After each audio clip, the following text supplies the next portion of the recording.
When the Prophet ﷺ, at the Battle of Badr, when they were prisoners, one of them was the husband of Zaynab Abu al-As bin Wa'il, who at that point was not Muslim.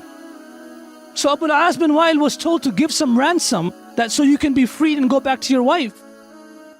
Abu al-As bin Wa'il then tells his wife Zaynab, could you please send something?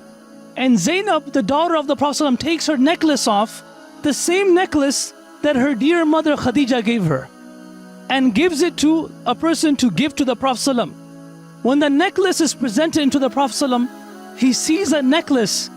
فَرَقَّ لَهُ رِقَّةً شَدِيدَةً. The Sahaba say, right when he saw this necklace, he started to weep. And he remembered the days of Khadija. And he said, this necklace reminds me of Khadija. And then he asked the Sahaba, if you give me permission, I could send Abu al-As back to his wife. And I could also give this necklace back to my daughter. And the Sahaba said, no problem. And then he said to that person, he said, you know what? When you go back to Makkah, please send my daughter to me because I miss her. I want her to be with me. And he said, no problem, I'll do that. And the Prophet gave, in one hadith, he said, what a great son-in-law he was. He spoke and he spoke the truth. He promised and he fulfilled his promise. So he goes back to Makkah and he tells his wife, go to the Prophet ﷺ, your father, because I made a promise with him. They get ready to leave. She sits on her camel. At this point, she's 6 months pregnant. And she sits on her camel and he sends one of the servants with her.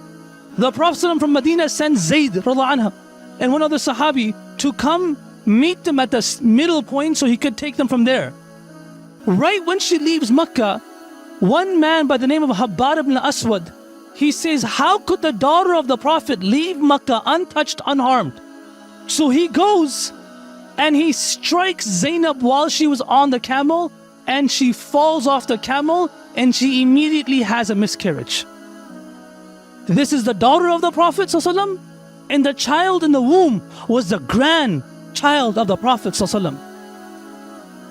She turns back around because she could not travel anymore. She goes back to Mecca. She gets better, she recovers, and then she's sent to Madinatul Munawwara. In that same moon, brothers and sisters in Islam, in the 8th year of Hijri, the Prophet ﷺ would see her every single day and cry because she never recovered from that wound. And she passed away as a shaheed, as a martyr in this wound. And in Baqi' she was buried. And the Sahaba say that we did not have the courage to go in her grave because the Prophet was standing. Just picture this for a moment, brothers and sisters. The Prophet was standing in the grave and he was putting the dust and the stones properly, and nobody was helping him. And the Sahaba said we could not come down in the grave. And he just sat there and he was crying. And we were behind him. And then when he turned around, he was smiling and he had this radiance on his face. So somebody asked him, he said, Ya Rasulullah, you were crying so much when you put her in the grave. You came up smiling. And he said, when I was burying my baby Zaynab, I was looking at the walls of the grave and thinking how dark these walls will be. There's going to be no light in this grave. No one to take care of her. And I was thinking about this. And Allah subhanahu wa ta'ala sent Jibreel to me. And he said to me, oh Muhammad sallallahu, this grave will be opened up for your daughter. And she'll be given Jannatul Firdaus to any hisab. When I was told this, I started to smile. And then I came up. In Makkatul Mukarramah, when the Prophet was on Fath Makkah, a man comes to the masjid. And he was veiled. He comes inside the masjid. And the Prophet says, take your veil off. He takes his veil off, and the Prophet says to him, Anta Habbarun?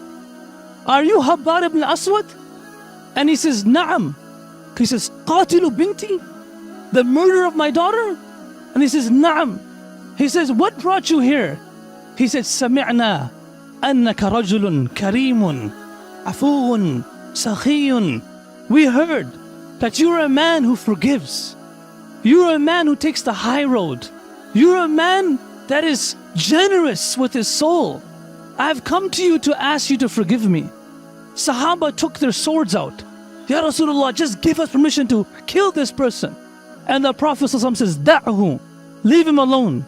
He grabs his hand, he says, Inni lam ab'uth li'antaqima min ahadin, walakinni bu'ithu rahmatan lil alameen.